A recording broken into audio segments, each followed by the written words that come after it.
আমরা এখন একটা খুব কঠিন সময়ে বাস করছি। এই সময়টা খুবই অস্থির। একদিকে বিশ্ব রাজনীতিতে ভয়াবহ নৈতিকতার অভাব, বিনা কারণেই একটি দেশের সার্বভৌমত্বে হস্তক্ষেপ, বিনা কারণেই দেশের প্রধানকে, রাষ্ট্রের প্রধানকে এবং একটি মতবাদের প্রধানকে হত্যা করা, একটা স্বাধীন রাষ্ট্রের প্রেসিডেন্টকে তুলে নিয়ে গিয়ে জেলে পুরে দেওয়া, এক ভয়াবহ বিশ্ব। আমরা যারা কিছুটা পুরনো মানুষ, কিছুটা বলবো কেন, পুরনো মানুষই, আমরা বেড়ে উঠেছি গণতান্ত্রিক একটা ব্যবস্থার মধ্যে দিয়ে, চিন্তার মধ্যে দিয়ে। আমাদের ধ্যান ধারণা চিন্তা ভাবনার মধ্যে সবসময় গণতান্ত্রিক চিন্তা ভাবনাই আছে। আমরা মানবিক মূল্যবোধে বিশ্বাস করি, আমরা মানবতায় বিশ্বাস করি, আমরা গণতন্ত্রে বিশ্বাস করি, আমরা প্রতিটি রাষ্ট্রের স্বাধীনতাতে বিশ্বাস করি। এই মানুষগুলো আমরা এখন অত্যন্ত কষ্টে আছি। চতুর্দিককার অবস্থা দেখে আমরা কেমন যেন হতাশ হয়ে পড়ছি। বাংলাদেশও ঠিক একইভাবে অস্থিরতার মধ্য দিয়ে আমরা এগিয়ে চলেছি। আল্লাহর কাছে হাজারো শুকরিয়া জানাই যে আল্লাহ তাআলার অশেষ রহমতে বাংলাদেশের মানুষ এখনো সঠিক সিদ্ধান্ত নিতে বিচলিত হয় না, দ্বিধা করে না।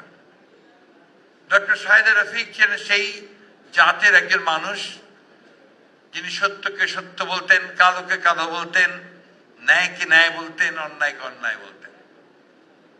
আমার প্রায় মনে পড়ে, বিকজ একসাথে কাজ করেছি দীর্ঘদিন। তিনি রাজপথে আমার সঙ্গে হেঁটেছেন, তিনি স্লোগান দিয়েছেন।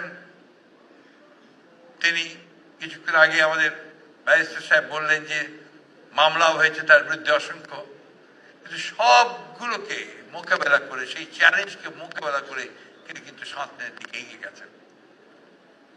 আমি আজকের একটু বলা যায় যে কষ্টই পাচ্ছি যে আজকের এই ভালো দিনগুলো যখন কিছুটা সুখের সম্ভাবনা দেখা দিয়েছে, যখন কিছুটা ভালো ভবিষ্যতের সম্ভাবনা দেখা দিয়েছে, মানুষের জন্য কিছু কাজ করার সম্ভাবনা দেখা দিয়েছে, তখন তিনি আমাদের মধ্যে নেই।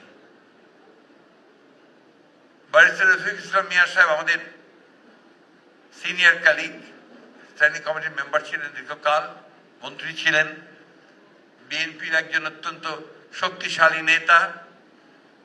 তিনি অসুস্থ হওয়ার পরে তিনি তার স্বামীকে নিয়ে প্রায় স্ট্যান্ডিং কমিটি মিটিংয়ে আসতেন, নিজে হাতে ধরে বসিয়ে দিতেন চেয়ারে, এবং তার যে অদম্য একটা স্পৃহা ছিল যে রাজনীতিতে আমাদের বিজয় অর্জন করতে হবে, আমাদেরকে ফ্যাসিস্ট শক্তিকে পরাজিত করে গণতন্ত্রের পতাকাকে উর্ধে ওঠাতে হবে। দেশনেত্রী বেগম খালেদা জিয়া তার খুব কাছের মানুষ ছিলেন, প্রায় তিনি তাকে ডাকতেন, কথা বলতেন। আমি সেই দিনগুলোর কথা প্রায় মনে করি, এখন আর সেখানে এসে আরো বেশি করে মনে হচ্ছে। আমাদের অনেক পথ